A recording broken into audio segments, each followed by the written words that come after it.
I'll be telling you about a distributional code for value in dopamine-based reinforcement learning. I'm Will Dabney, and this is work with Zeb Kurth-Nelson, Nao Uchida, Claire Starkweather, Dimas Hassabis, Remy Munoz, and Matthew Botvinnik. This presentation starts off by discussing the intuition between a new temporal difference learning algorithm that's being used in artificial intelligence right now. With just a small modification to the standard TD algorithm, it yields some really interesting consequences. Then, I'll discuss some mouse recordings where we find evidence that the brain may have already been doing something very similar to this. Temporal difference learning has been an incredible discovery. First, as a machine learning technique, which even today forms the foundation for a huge amount of the AI research being done. And second, as a discovery that this closely resembles the firing of dopaminergic neurons in the brain. And finally, the fact that it provides this pivot point around which it unifies both neuroscience and artificial intelligence. But what does TD learning, viewed as an algorithm, actually learn? Let's consider a simplified situation. You have a cue followed by a reward, and the reward is sampled from some distribution on each trial. Here, I'm just showing an example distribution on the right. We start with the temporal difference learning prediction error, which will denote delta. In this case, it's just the immediate reward minus the predicted value v. And then we can use delta to update the estimate of v to minimize future prediction errors. This pushes v towards the mean of the reward distribution because that is where the expected prediction error will be 0. You can see this with a very, very straightforward little derivation shown in the bottom left. But because delta is r minus v, and of the properties of the expectation, these two really just drop out. And the value that will balance out the positive and negative prediction errors in this case will be the expected value of the reward distribution. Now, you can start to play with this a little bit. There's kind of a funky thing that happens if instead of having your RP errors be the identity of r minus v, you pass it through a sign function. In other words, in any trial, when you get a sample of the reward and it's less than your predicted value, your RPE will be -1. And if you get a reward that's greater than your predicted value, then your RPE will be +1. Now, these RPEs actually drive the value estimate towards the median of the reward distribution because at the equilibrium point, which is the median, you need exactly the same number of negative and positive RPs. It's the number of them in this case that have to balance out. And that's exactly the definition of the median, the place in the distribution with an equal number of events above it and below it. Now let's say, instead of a simple sign function, you make all of your negative RPEs -1. But you make all of your positive RPEs +3. That is, you're now asymmetrically scaling your updates. So now, to get an equilibrium point, you'll need 3 times as many negative events as positive ones. And that will correspond to exactly to the upper quartile of the reward distribution. So if you transform your RPEs through this function, TD alone will converge on predicting the upper quartile of the reward distribution. Then, just generalizing this one more step, you can replace these -1s and +3s with any arbitrary constants, and we'll just call those S- and S+. By setting those values, you can decide to learn any quantile of the distribution of rewards. Specifically, you learn the quantile specified by S+ over the sum of S+ and S-. That is, you know which part of the distribution this value estimate will correspond to. This is just a type of asymmetric regression, and this type is known as quantile regression. And here's the coolest part. If you can learn any part of the distribution, any quantile of the distribution, then why not just learn all of them in parallel and within a single agent? So instead of making a single value prediction, you make a whole spectrum of value predictions.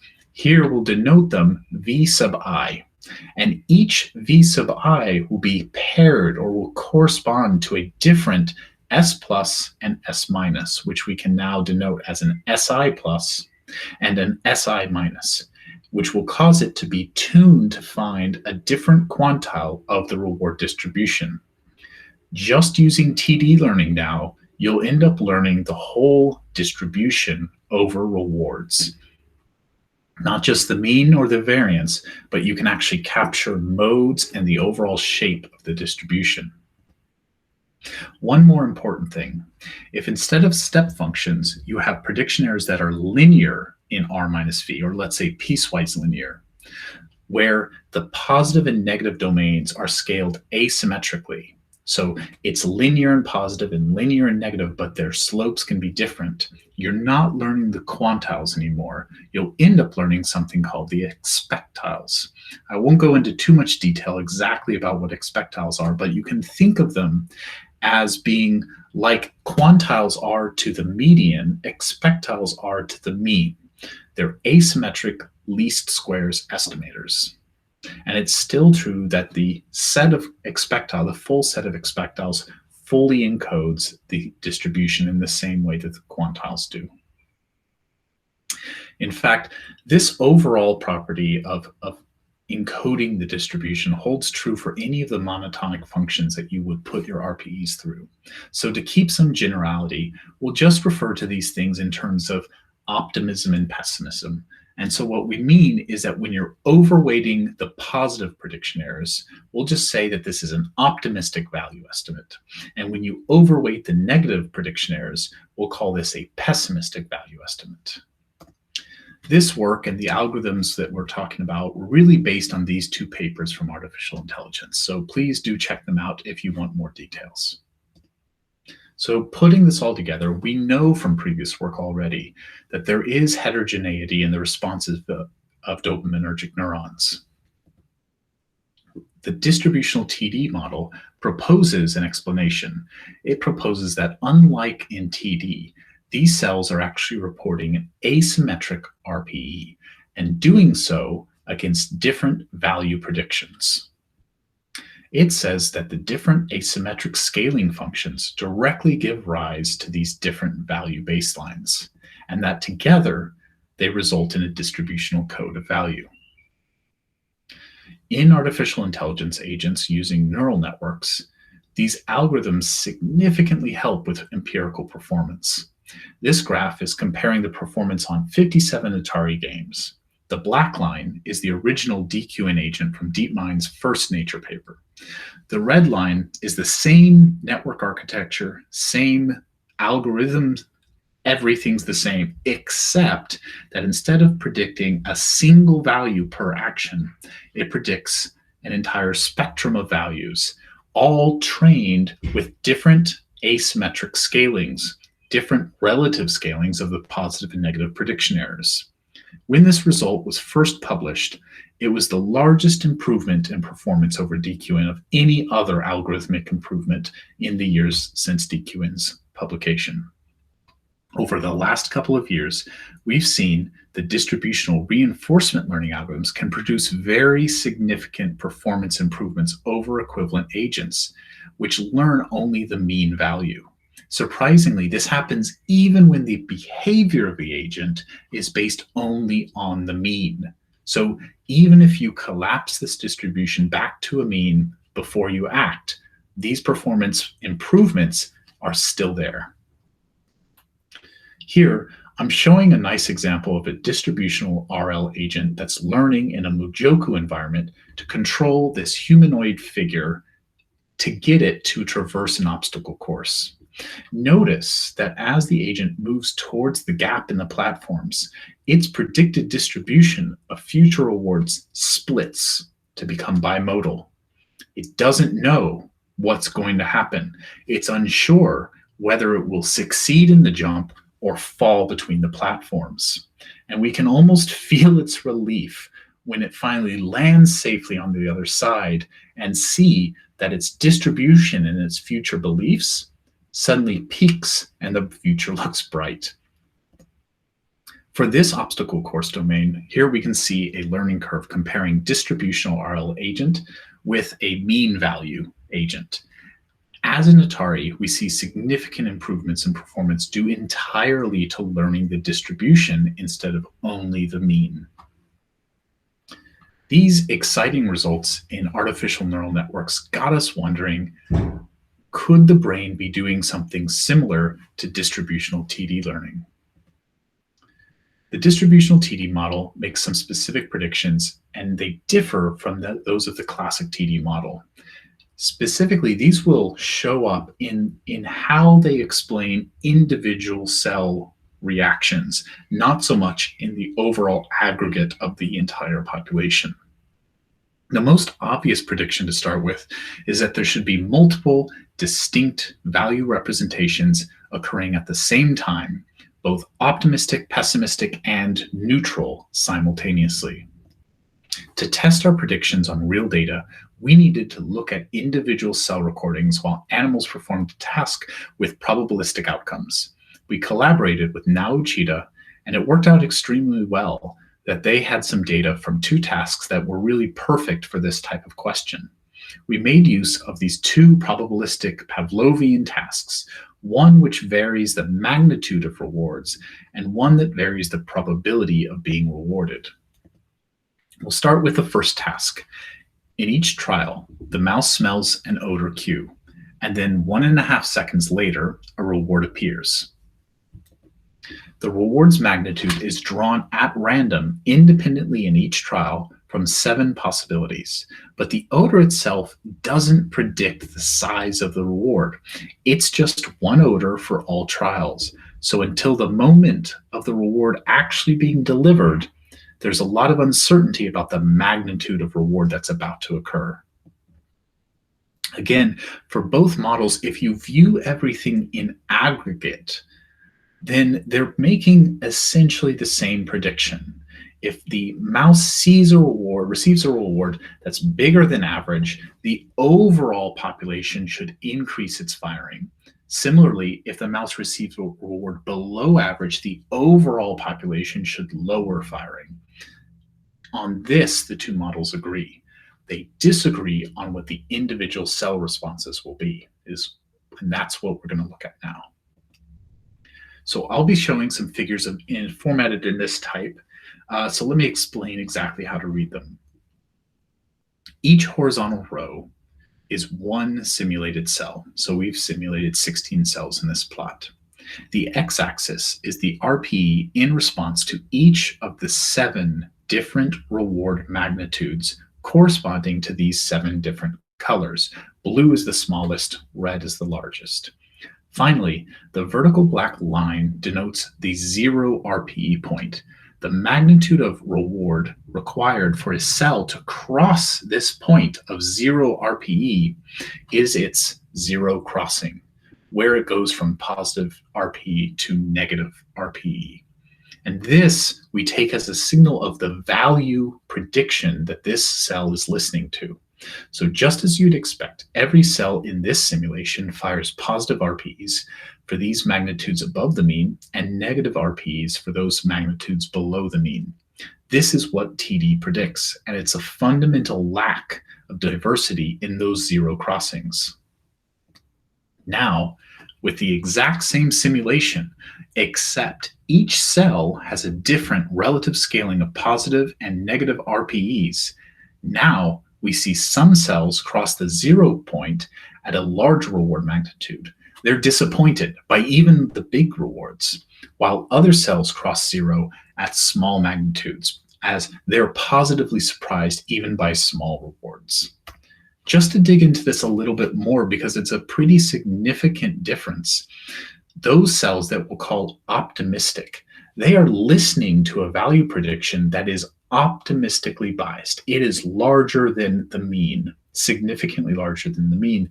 So when they observe rewards, that are smaller than that over-optimistic value, they will report a negative reward prediction error. So their zero crossing will be close to the maximum of the rewards in the distribution.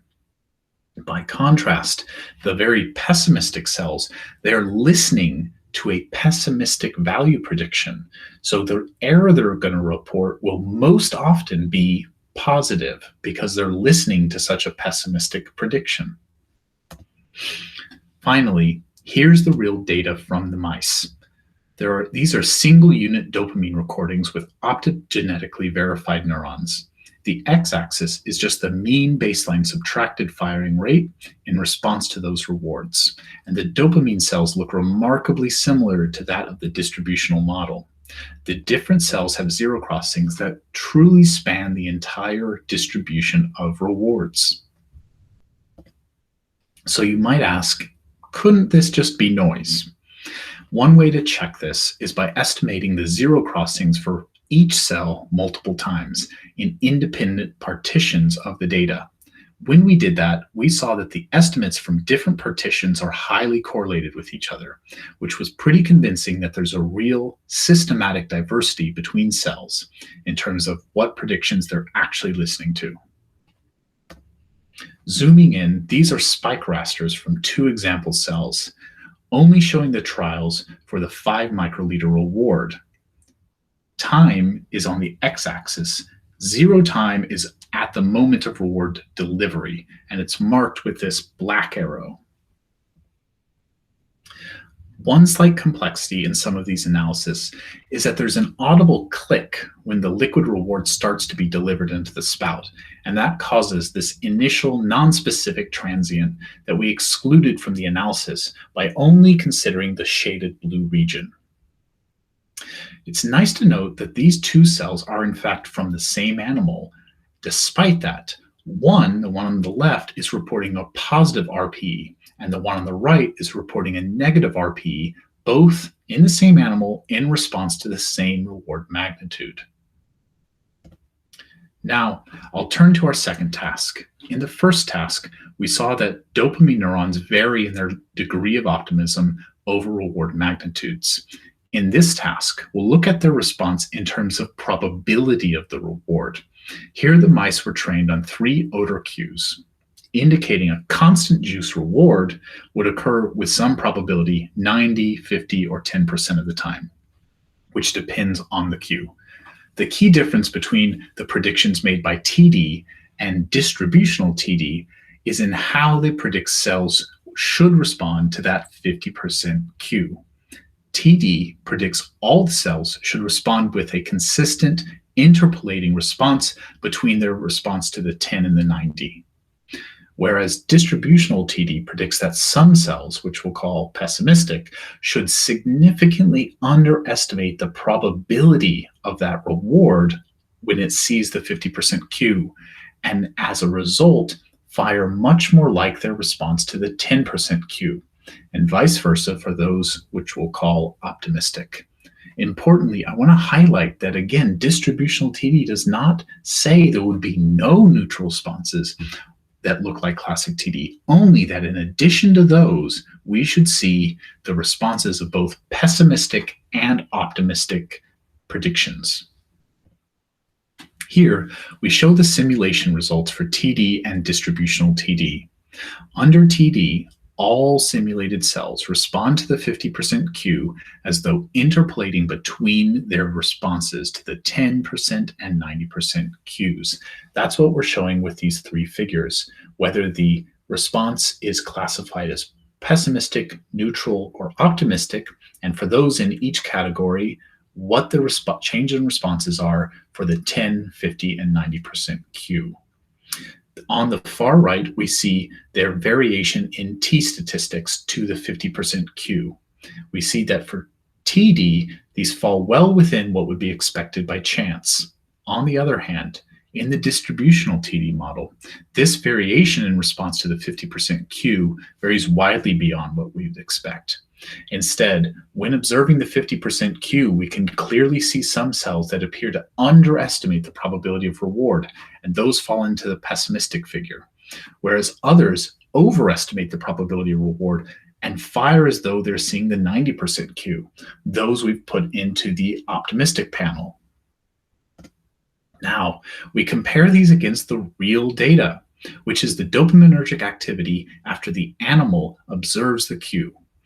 We see behavior quite unlike that predicted by TD, instead much more in keeping with those predictions of the distributional TD model. Some dopamine cells react to that 50% cue very clearly as though it was the 10% cue, which we can see in that bottom left figure. In these recordings, we also have something really special.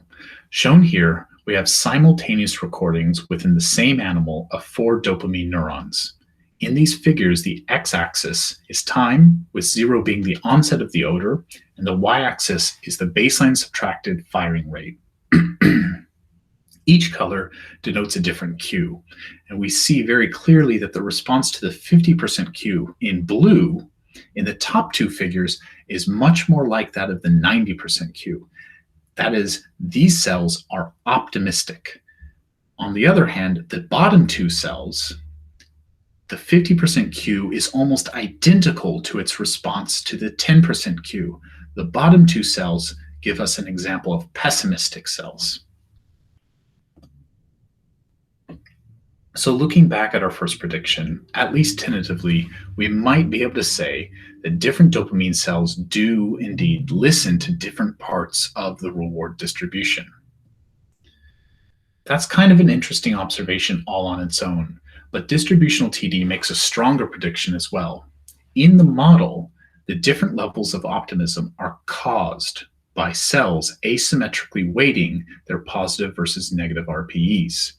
This makes another prediction pretty clear, that different cells should have different asymmetries between their positive and negative RPEs, and that those cells that overweight the positive RPEs should be the same cells that we just saw giving more optimistic zero crossings. That is, there should be a correlation between the zero crossing and the degree of asymmetric scaling. Now, I'm plotting the same data as before, but in a different way.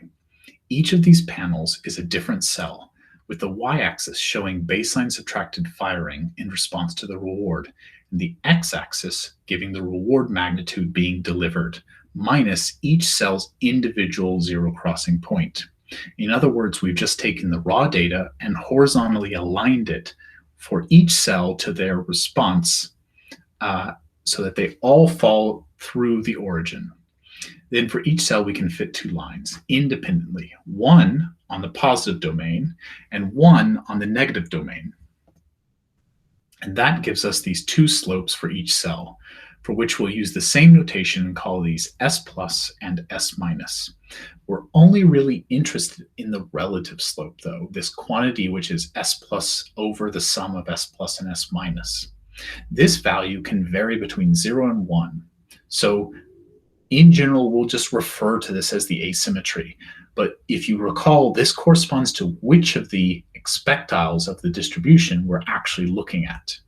So as an example, when this value is close to 0, you would see something like in the bottom right cell of this figure, where the positive domain is very flat and the negative domain is very steep. By contrast, when this value is close to 1, we should see something like in the top left of this figure, where the positive domain is steep and the negative domain is flat. Across all 40 cells, there's actually quite a bit of diversity in this asymmetry. Some dopamine cells consistently overweight positive RPEs, while others overweight the negative RPEs. In terms of statistics, an ANOVA strongly rejected the null hypothesis that all cells had the same asymmetry. So then the real question that we're most interested in is the asymmetry per neuron related to this different zero crossing we saw before?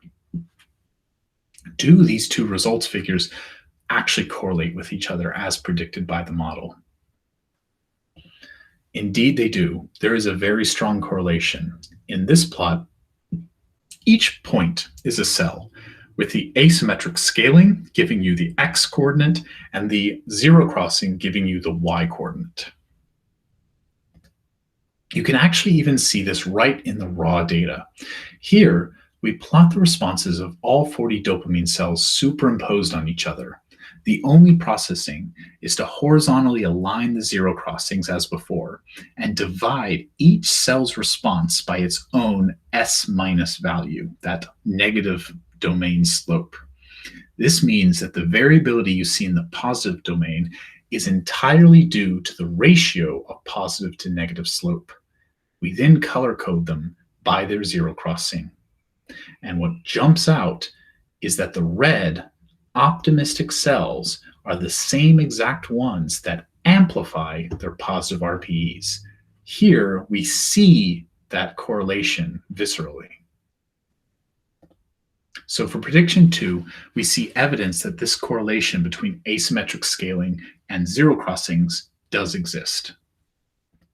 For our final prediction, we expect that if dopamine neurons are expressing a distributional code of value, then we should be able to decode the reward distribution from the dopamine activity itself. Distributional TD, as a model, says that we should estimate these different statistics of the reward distribution using a variety of different asymmetric scalings. To decode the reward distribution, we start with the asymmetric scalings and the zero crossings we estimated previously. Just as in distributional TD, there's an optimization process that takes as fixed the asymmetric scalings and the reward distribution and produces the zero crossings, which are your optimistic and pessimistic value predictions. We can turn this optimization problem around and say, we don't know what the reward distribution is, but we do know the asymmetric scalings and the zero crossings. So we take those two estimated values from the neural recordings, relate them through the distributional TD model that we're showing here, and set this up as a fairly straightforward optimization problem to find a reward distribution that is consistent with the model and these two statistics. We do this for the two tasks we considered in this work so far. Here, we're showing the empirical ground truth distributions of the rewards faced by each animal in these two tasks.